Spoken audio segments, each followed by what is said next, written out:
Good morning, everyone. Good morning. And welcome to Fairfield Friends, all the folks here in the meeting house, and to our friends on Zoom. Good to see you this morning on what is currently a very nice spring day, soon to be winter again this evening. So it's a pretty typical day. I'm Steve Kirchhoff, and I'll be your assistant here in leading our worship this morning. Please remember to turn off your cell phones or to put them on airplane mode for the benefit of those on Zoom. Our first hymn this morning is in worship and song number 239. As a Lutheran growing up, I recall this as our official anthem, "The Mighty Fortress is Our God," written by Martin Luther King. Martin Luther King sang it later, yeah. So please stand as you're able and join in.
Do Lutherans ever sing Quaker hymns?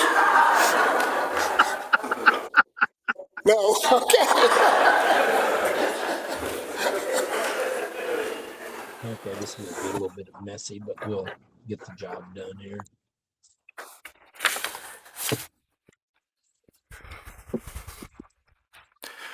Well, as many of you know, there was a 2,300-mile walk by 19 Buddhist monks late in the fall and into the winter, 108-day walking journey from Texas to Washington, D.C.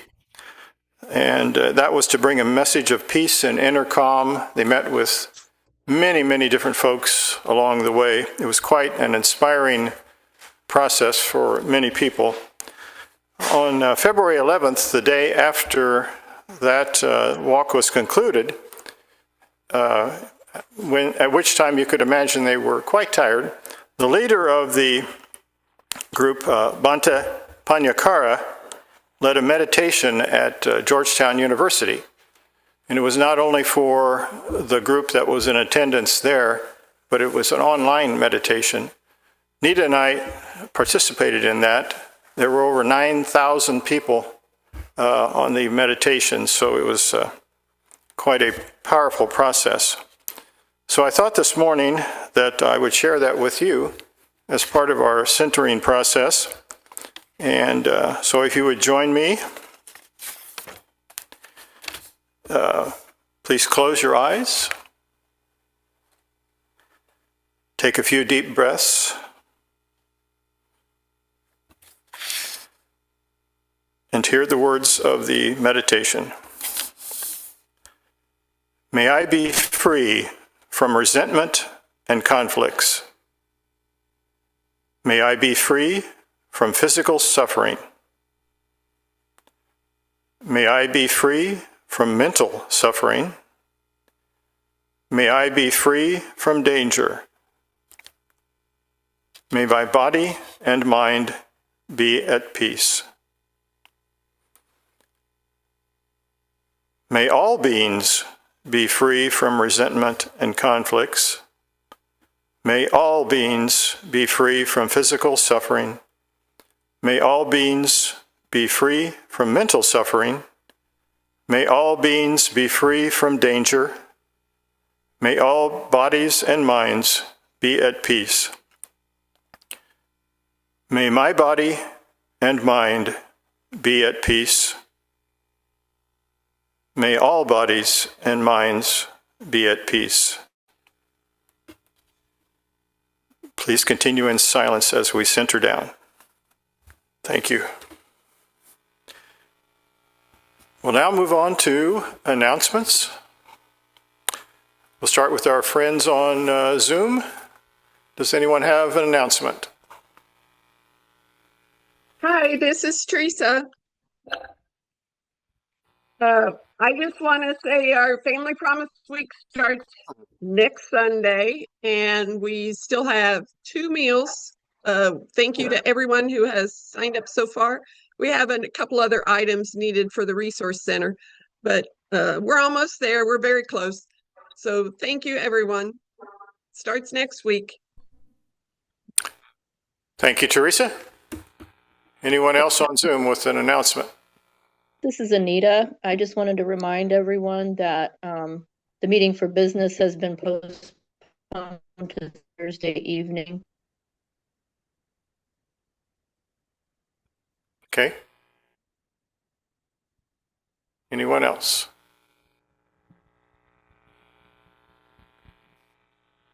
How about here in the meeting house? Announcements? Hello friends, this is Jackson Napier. We are looking for the guest book from Julie Kendall's funeral service. If you know where this is, please let one of us know. And another announcement is Scott and I have our Quaker Connect homework for the in-person gathering next week, and we are looking at a map of a 10-mile radius around the meeting house. If you would like to help us draw up this map, stick around after meeting for worship and join us in the dining room for a couple of minutes. We would really appreciate your help with that. Thank you. Ann Tarpon here from Ministering Council. I'm going to recap Anita just a little bit and add to that. Postponed today. We have rescheduled it on Zoom for Thursday evening as a called meeting only for business that absolutely has to be done this month.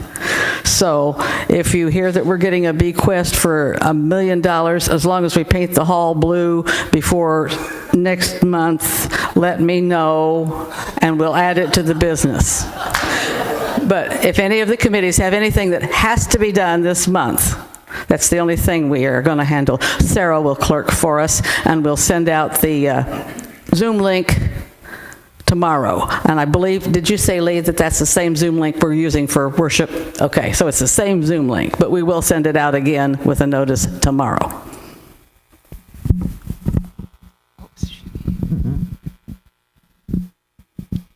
Hi, this is Sue Walton, and just a little bit, I see Sydney. Whoa, hello, Sydney. Aha. But just a little word, we are expanding the bicentennial by a day. Okay, so change your calendars, please. We will be here on the 12th and 13th of September. The 12th being a Saturday, we'll do a Saturday afternoon. But the big event still remains on Sunday with a dedication of our portrait done by Libby Whipple of the 1892 Meeting House. So just please change your calendars. Advance notice, we definitely found was welcome because we found out one of our speakers could only do certain days yesterday. So no, thank you.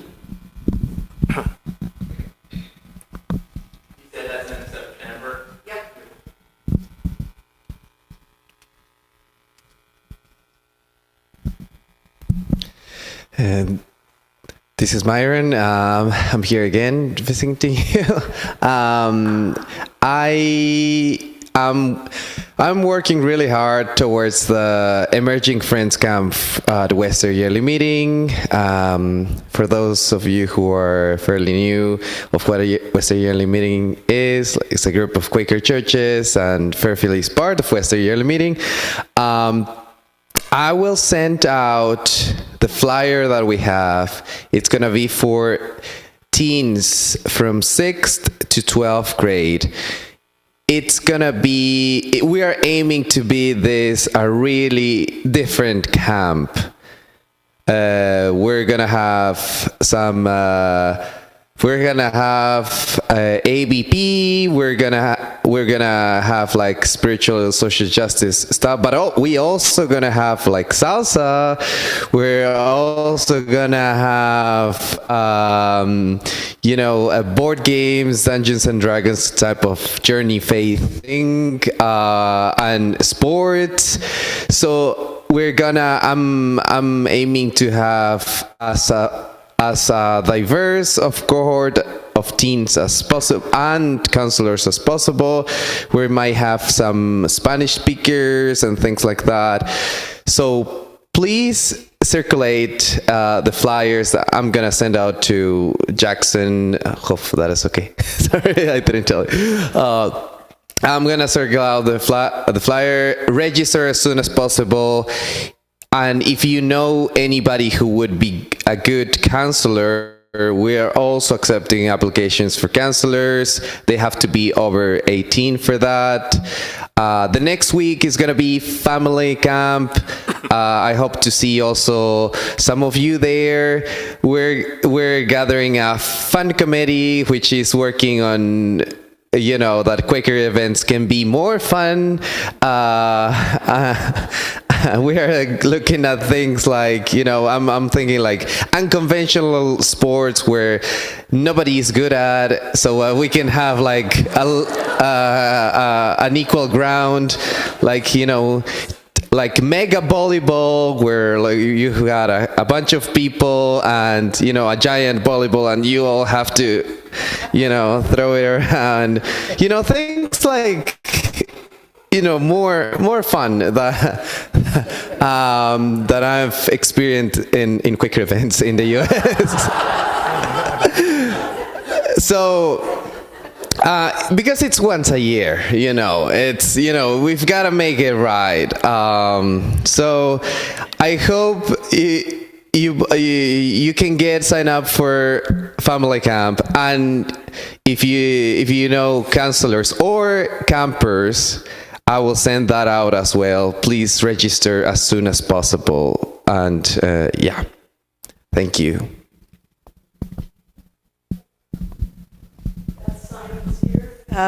Today is a writing group at 1 o'clock, And also, the newsletter needs to be put together. So for April, if you have anything you want to contribute, please get it to me by the end of the week. And if you can't get it, you know you're going to have something and you can't get it done by Friday, just let me know and I'll make room for it. Thank you. The scepter. Don't get in any trouble with that. So it's always good to have Moses with us. I was going for Gandalf, but what I got instead was a Muppet.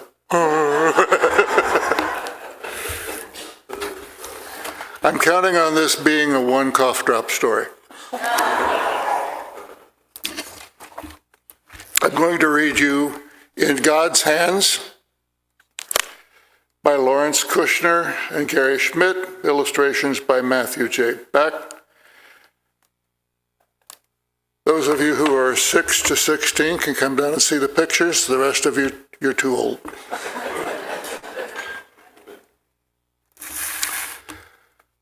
When the sun sets, the stars fill the sky, and the square in the little town goes quiet and still. The cool air of distant hills mingles with the sweet scent of baking bread. The moon rises and glows softly. It's a sort of place where miracles could happen. But miracles were the furthest thing from the imaginations of Jacob and David. Jacob was a rich man.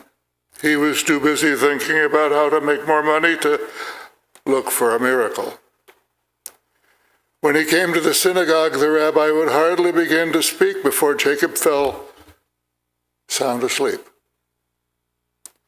When the service was over, Jacob would wake up and walk back home. David was a poor man. He was too busy thinking about how to feed his family to look for a miracle.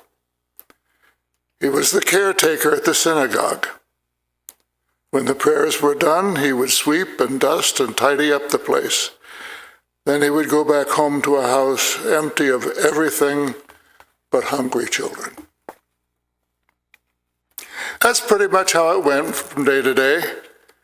That's how it might have kept on going until one morning, Jacob, the rich man, did something he had never done before. He woke up, just for a moment, during the reading of the Torah. Why did Jacob wake up just then? Who knows? But he did. And just long enough to hear one verse from the book of Leviticus. You shall bake 12 loaves of challah and set them before me in 2 rows, 6 in each row. That was it. Then he yawned and fell back to sleep. When the service was over, Jacob rubbed his eyes and swallowed hard. The sound of the words was still so clear in his ears that he was sure it must have been God who had spoken to him. But why to me, of all people? And why 12 loaves of bread? On the other hand, who am I to question God? So Jacob the rich man hurried home across the square and baked 12 loaves of challah. But now he had a problem. How to get the bread to God? He decided that the synagogue was the holiest place he knew, so he put the loaves of challah in a sack and carried them back to the synagogue. But where in the synagogue should he put the challahs? By the doorway? I was too busy. On the shelf of the holy books? Too crowded. By the eastern wall? They might get stepped on. Then Jacob saw the holy ark. Of course, he thought. He walked up the steps, opened the doors to the ark, and carefully set the 12 loaves inside it in 2 neat rows on a flattened sack. just as God had told him. Then, feeling a little foolish, he closed the doors and walked home. No sooner had Jacob left than David the poor man came into the synagogue to clean up. He swept, he dusted, and he tidied. Then he stopped in front of the Holy Ark. His family had so little, and he was so hungry. "Oh God," he prayed, "we are out of food. O Lord of infinite wisdom and compassion, I'm afraid that if you do not see fit to help us soon, we shall soon starve." Then he opened the doors of the ark, and there were the 12 loaves of challah. "Oh God," David said, "I didn't know you worked like that. Blessed are you, O Lord our God, who answers the prayers of those who call on you in need." Overjoyed, he gathered the 12 loaves into the sack and ran home to show his wife and children the bread from heaven. No sooner had he left than Jacob the rich man came back into the empty synagogue, curious to see if God ate challah. He slowly approached the ark and opened the doors.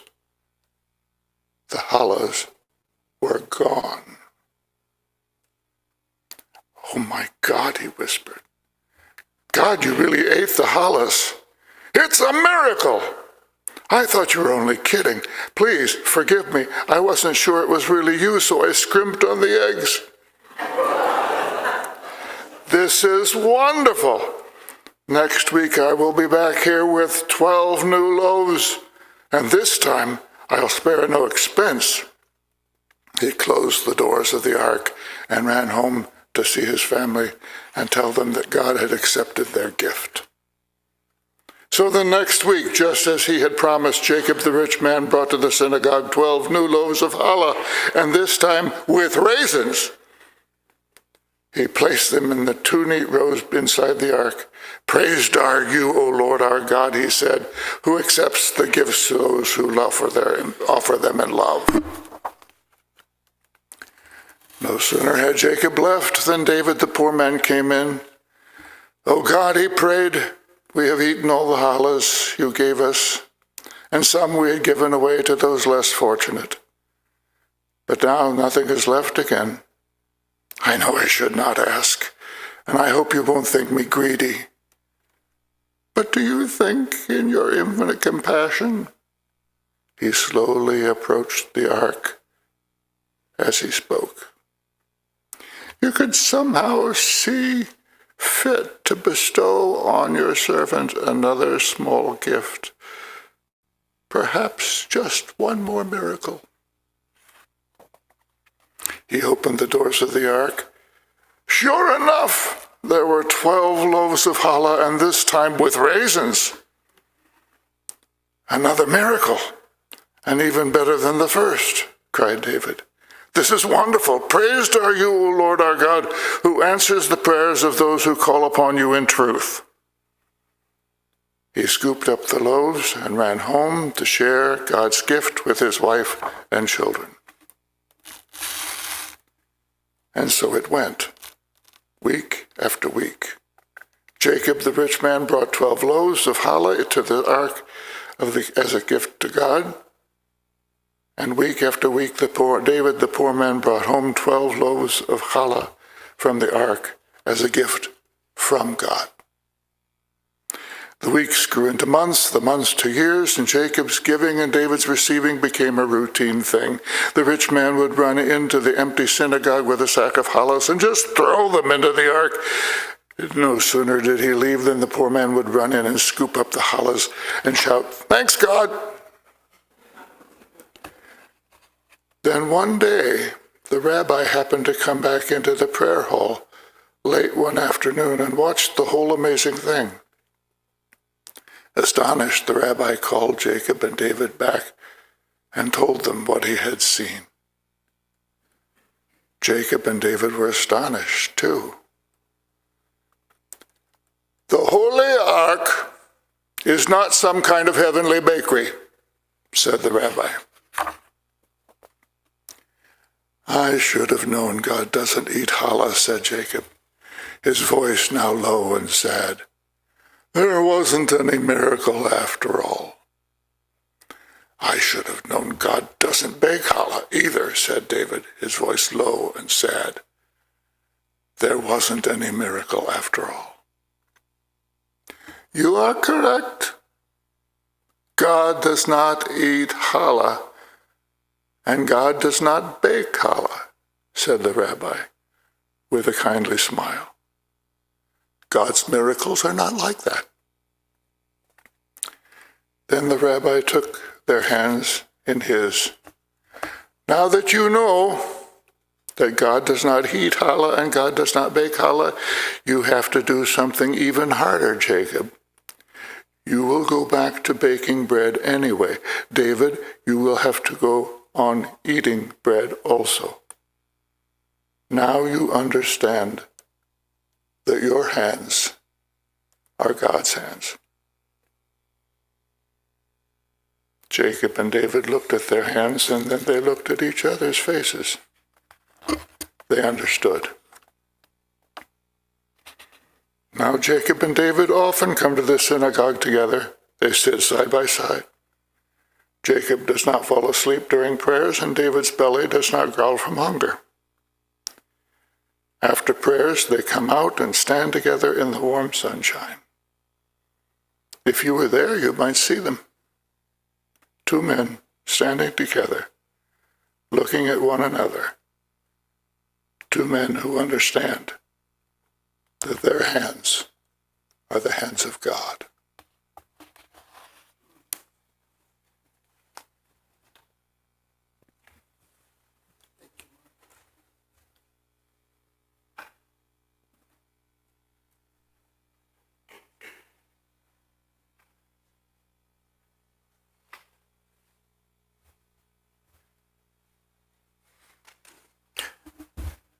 Noah Kellum will now lead us in prayer.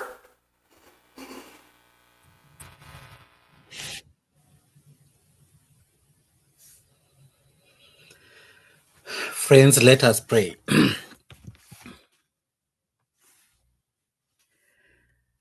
Loving and gracious God,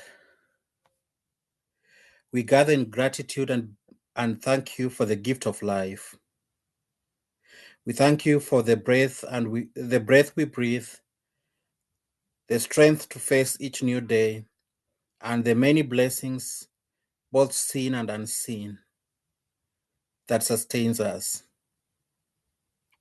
Your presence continues to guide us, and we are grateful for the light that leads us as a community of faith.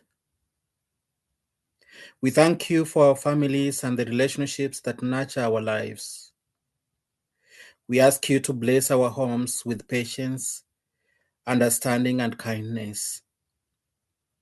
May our families be places of peace where love grows, forgiveness is practiced, and each person feels valued and supported.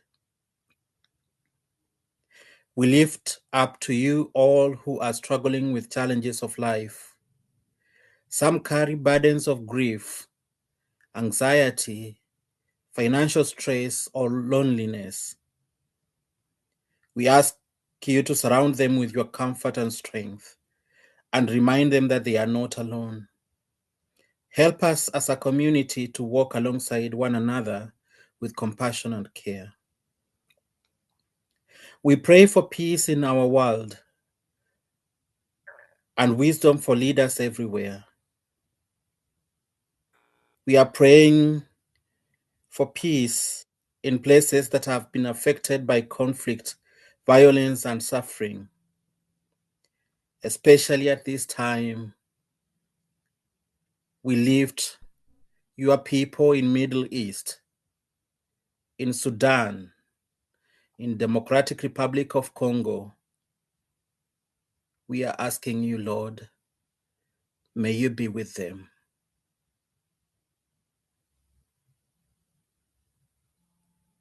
May you stand with them. And we are praying for our leaders. God, we are asking you to teach them to listen. Teach our leaders to love justice. Teach our leaders to accept their mistakes. And we are asking you, God, to guide them and lead them with humility and wisdom. We remember before you those who are sick and in need of healing. Be with those preparing for surgeries and those recovering from surgeries. Comfort those living with kidney problems, heart conditions, cancer, and other illnesses.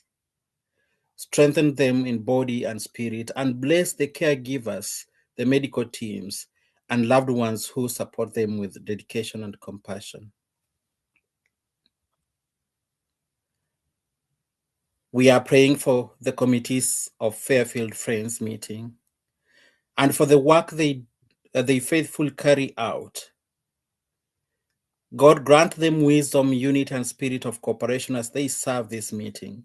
May their efforts strengthen the life of this community and reflect your love in all they do. We give thanks for those who are celebrating their work and employment. Bless them in their responsibilities and guide them in using their gifts to serve others. May their work bring dignity, purpose, and provision for themselves and their families. And we hold in prayer those who are planning to retire or entering a new season of life. Grant them peace, joy, and sense of fulfillment as they reflect on their years of service. May this new chapter be filled with rest, meaning, and opportunities to continue sharing their wisdom and love with others. We ask all this in the name of Jesus. Amen.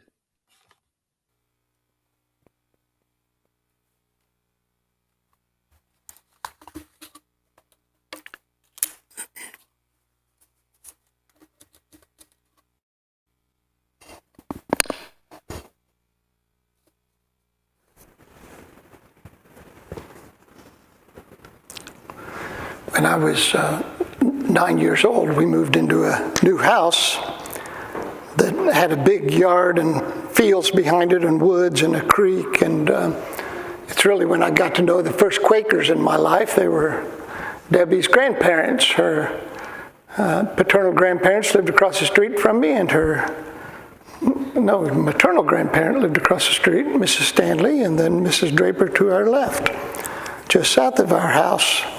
And even though they were Quakers, this did not stop me from fantasizing about war. This illusion was helped along by a neighbor boy named Kevin, who told me that the hole in the glass of our front door was made by a Confederate bullet fired at the house in the waning days of the Civil War. I was not yet a student of history, so didn't know the Civil War had ended in 1865 and that our house was built in 1913, though that knowledge would not have dampened my enthusiasm for war. I even pretended to be a Union soldier, filling a pillowcase with the implements of war, a slingshot, a mess kit, a canteen, a pocket knife, a book of matches, a sleeping bag, and 1 can of Dinty Moore beef stew, enough to sustain 1 Union soldier for 1 night in the woods behind our house, which I imagined was Gettysburg. So off I would go to face the Confederates in battle, pillowcase over my shoulder, protecting our town from the rebel scourge. After a night in the woods, I would pretend the war was over, a victory for the Union, and I would commence the long trip home, which I imagined to be about 500 miles, though it was only a quarter of a mile, always within view of our house. But as I would walk through the fields toward home and see the house there, I imagined that I was indeed returning from war, and I thought about the elation of my parents after 4 long years that I was coming home safe and sound. I imagined the glorious reception that awaited me. My mother would cry. My father would shake my hand and tell me I was a man. My brothers would regard me with awe, and my sister would hug me. And then I would walk in the back door. My father would look at me, and instead of shaking my hand and telling me I was a man, would say, "I need you to mow the yard today." And my dream would just kind of fizzle away. Even after I became a Quaker and registered as a conscientious objector, I still found myself wondering from time to time what kind of soldier I might have been. It still gripped me, the idea of it. In his book, War is a Force That Gives Us Meaning, the author Chris Hedges writes, "The enduring attraction of war is this. Even with its destruction and carnage, it can give us what we long for in life. It can give us purpose, meaning, a reason for living. Only when we are in the midst of conflict does the shallowness and vapidness of much of our lives become apparent. Trivia dominates our conversations and increasingly our airwaves. And war," he writes, "is an enticing elixir. It gives us resolve, a cause. It allows us to be noble. And those who have the least meaning in their lives, the impoverished refugees in Gaza, the disenfranchised North African immigrants in France, even the legions of young who live in the splendid indolence and safety of the industrialized world, are all susceptible to war's appeal." The thought of war was certainly an enticing elixir to me. And though I rejected war outwardly, inwardly I noticed I was still susceptible to its appeal. Intellectually, spiritually, I scorn war. It is barbaric, evil, and without merit. Yet, I have watched the television show Band of Brothers 3 times. War is an enticing elixir. Here is the part of the story the Band of Brothers left out. I had a family member who saw heavy combat in World War II, including the Battle of the Bulge. He returned home, welcomed by a family who thought he'd escaped the war unharmed. But there was injury they could not see. His wartime experience had a disastrous effect on every aspect of his life. He was an inattentive husband, an abusive father, a cold and distant relative who had few friends. When I was young, I dismissed him as a cranky old man.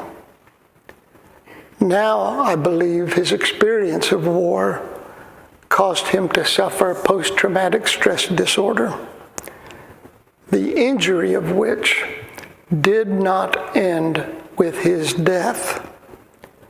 His only living child is emotionally crippled, unable to sustain relationships. This is what the war movies never show. The deep trauma visited upon those who wage war and those who love them.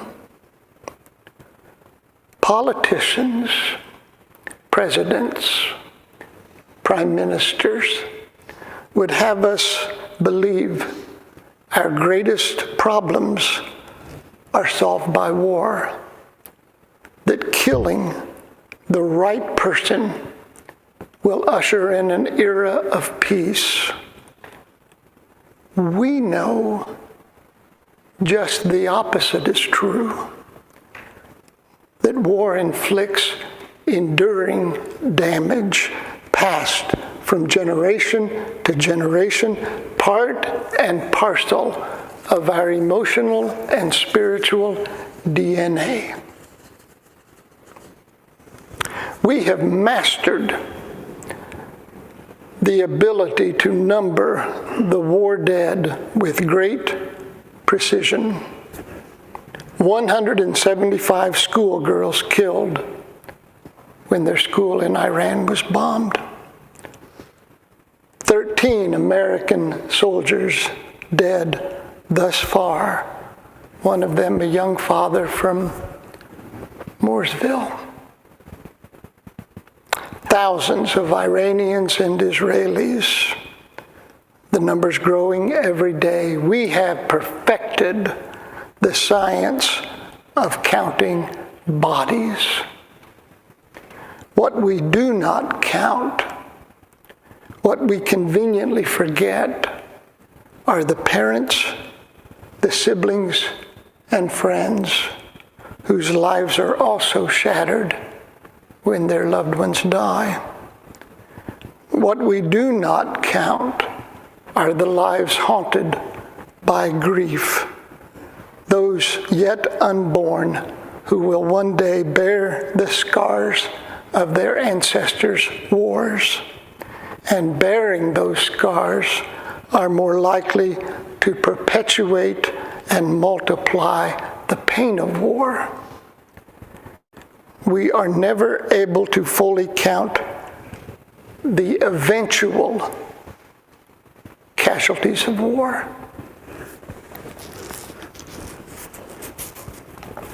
When I began dating Joanne, if you've been down to our farmhouse, you knew where she grew up, 9 miles south of Paoli. About halfway in between the farmhouse and Paoli, there was a man named Sonny who lived by himself in a dilapidated trailer. He had gone off to Vietnam, my mother-in-law remembers, a happy, gentle farm boy, but returned so severely damaged by the experience he could barely function. I would drive past Sonny's trailer and see him standing in his yard, and then I would drive past an hour later, and there he would be, standing in the exact same place, having never moved, as if paralyzed by trauma. In St. Louis, Missouri, at the National Personnel Records Center, the records of every soldier are stored. And I could apply to see Sonny's record. It would tell me when he was drafted, when he served, what he did, and when he was discharged. What it wouldn't tell me is that Sonny returned to Indiana so broken by war, he was never the same. Too damaged to marry, too broken to work, so wounded by war, he was incapable of life. This is the cost we seldom count amidst the enticing elixir of war.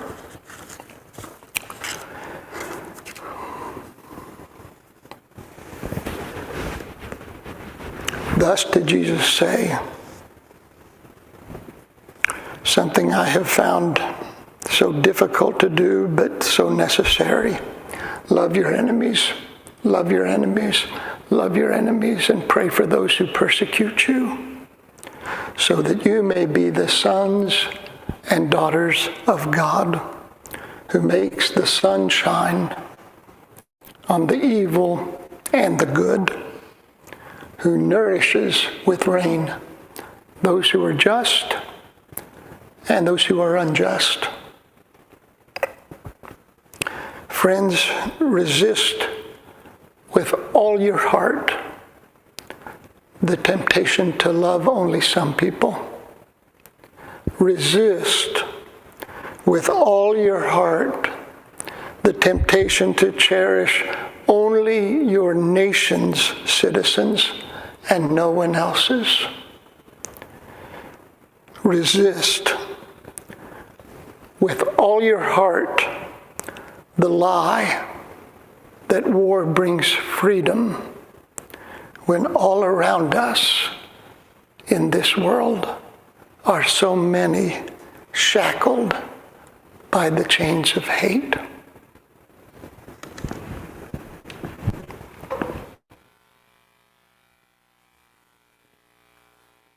This is Lynn DeRocher, and thank you, Phil. This is a message that I really needed to hear.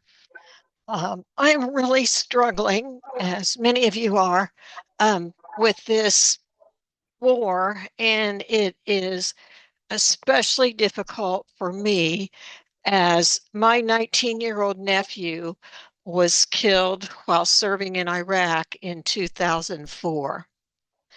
It was devastating for our family. Our family has never fully recovered from that. My parents were very close to Josh, and it was really difficult for them, very difficult for his parents and his brothers.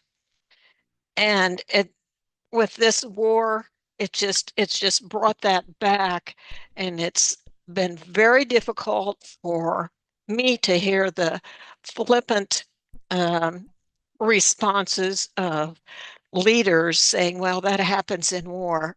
Well, I just can't deal with that. So it's helpful to me to try and put this in perspective.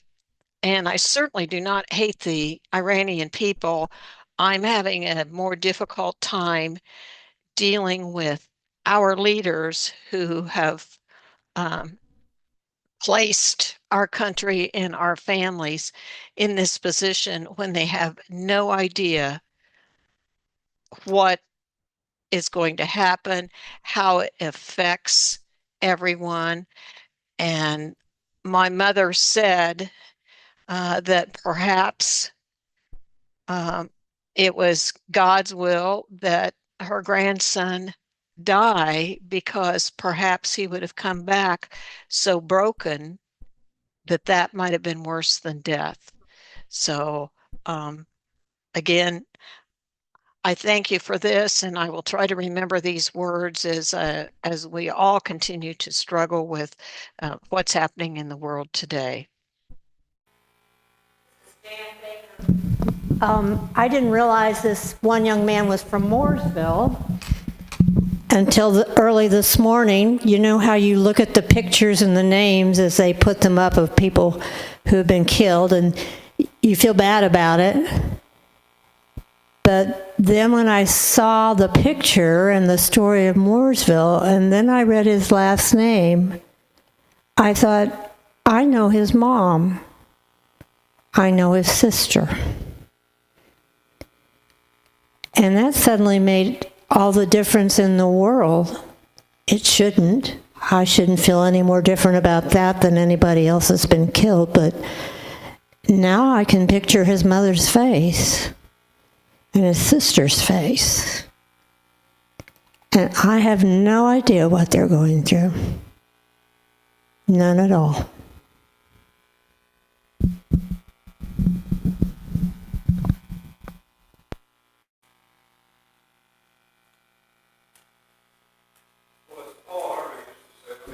ears out with some good news. Many of you know that I spent 3 tours in Vietnam. But the first story is my father was involved in the liberation of Dachau. 6 years ago, I was in Dallas, went to the Holocaust Museum there. There was a little guy sitting there with a table, stack of books. What are you selling? I wrote a book. What's it about? I was in Dachau.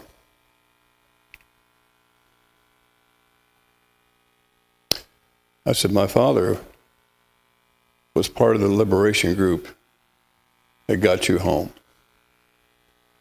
He hugged me and gave me one of his books. Another story is that when I was in Vietnam, we used to put together a small medical group. I was a corpsman, trained in medicine and dentistry. We would go to Phu Quoc Island, which is off the southwest corner, where there were 43,000 POWs. 43,000. We would spend 2 to 3 days down there doing medical and dental work. Sometimes I went by myself because there weren't the doctors available, or dentists. They got to know me because I would go into the TB ward and do dental and medical work there. No one else would go. I have gifts from them. Hand-carved wooden staffs, beautifully done. Coins made from pulverized beer cans and melted toothbrushes. Gifts from prisoners. Their way of saying thank you for some care. It's not always grief, but I will tell you this. Mankind is at its most creative when it comes to destroying another human being. Whether it's physically, spiritually, emotionally, psychologically, or whatever. We are the most creative when it comes to destroying someone else.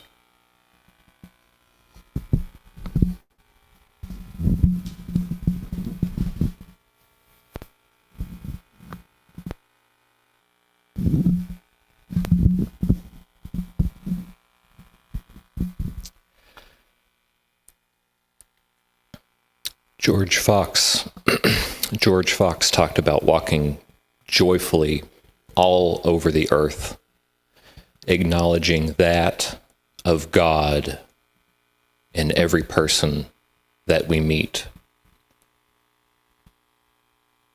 And he talked about his faith and his belief in this as the occasion, what takes away the occasion for war. Walking joyfully all over the earth, acknowledging that of God in every person we meet.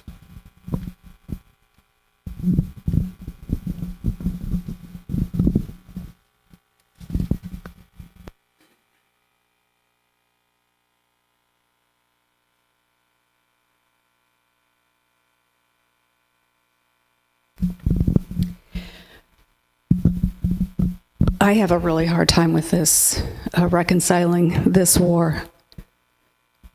I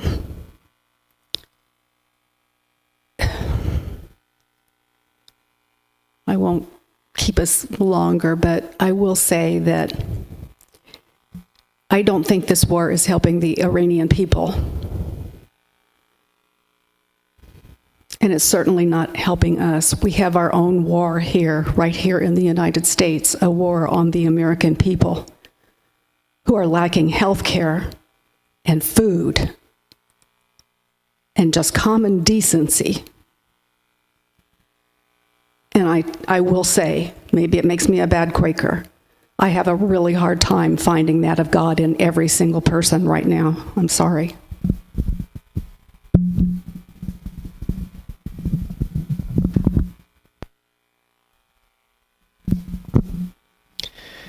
Galatians 3:28 says, "There is neither Jew nor Gentile, neither slave nor free, nor there is male and female.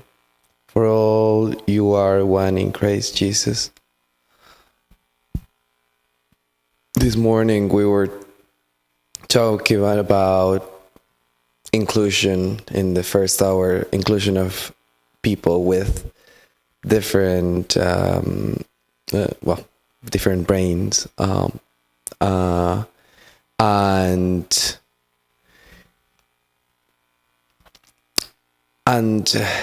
which can apply to general inclusion.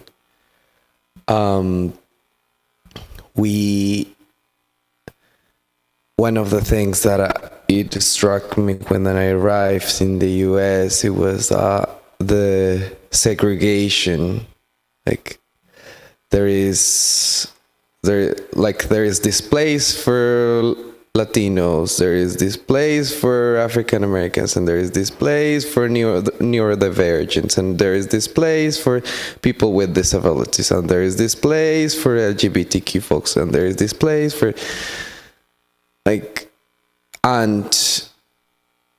and the thing with and the same with churches,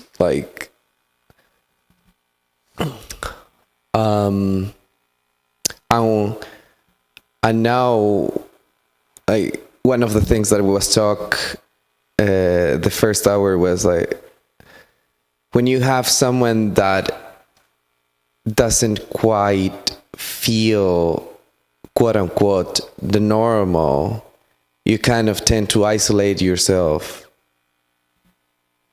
in every situation. And that is where the church needs to shine. That is where the church needs to be a safe space for everyone. No exceptions, period. People,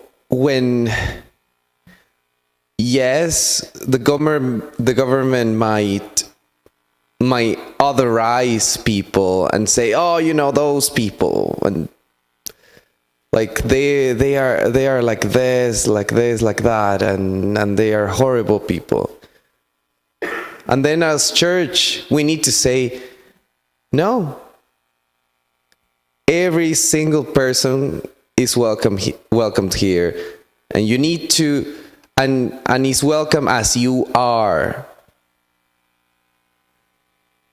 And in that way, we need to be really active. You wanna bring your culture, fine. You wanna bring more music, fine. You wanna, your kid makes noise. Your kid is loved here.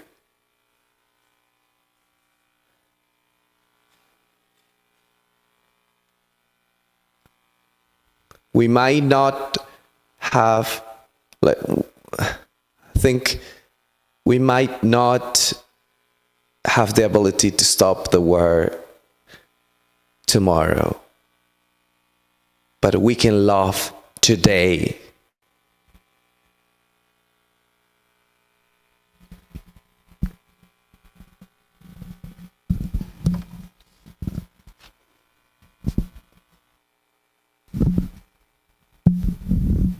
I just wanted to help Lee get his steps in for the day. I would like to mention a friend of ours who is from Iran. His name is Farsad, and he's in my husband's men's group. And I spoke to him a couple of weeks ago, and he said he was so worried. He said, I'm here, but all of my family, my friends are there. And I saw him again, and I said, have you heard from your family? He says, all communication is cut off. He has no way of knowing how anyone is.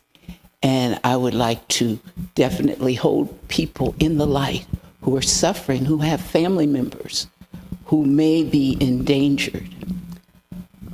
Also, I would like to say that I made it a mission of mine to find God in every person, and it brings me the greatest joy. It's not how God looks, it's what God is: love, peace, creativity, warmth.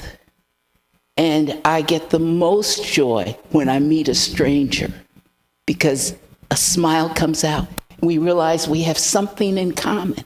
We're both human, and we're both imbued with that creative spirit of God. And we must continue to look for that God in every person, because God did not leave anyone out. We're all God's children. That's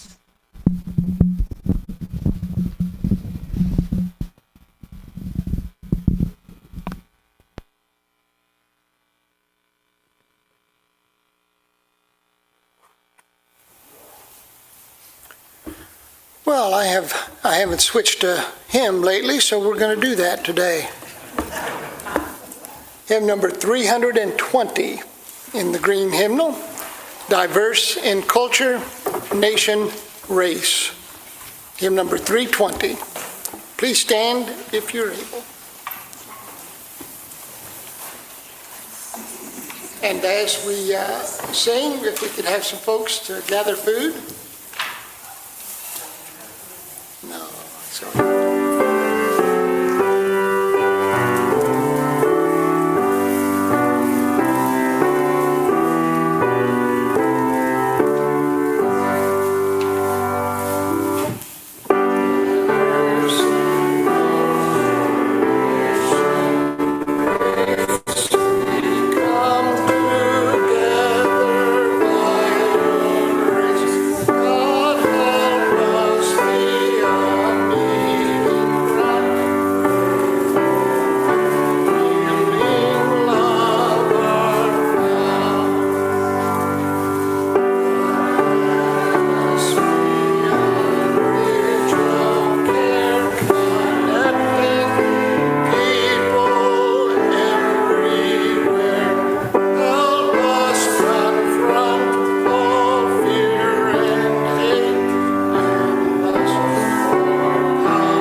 Mankind is never more creative.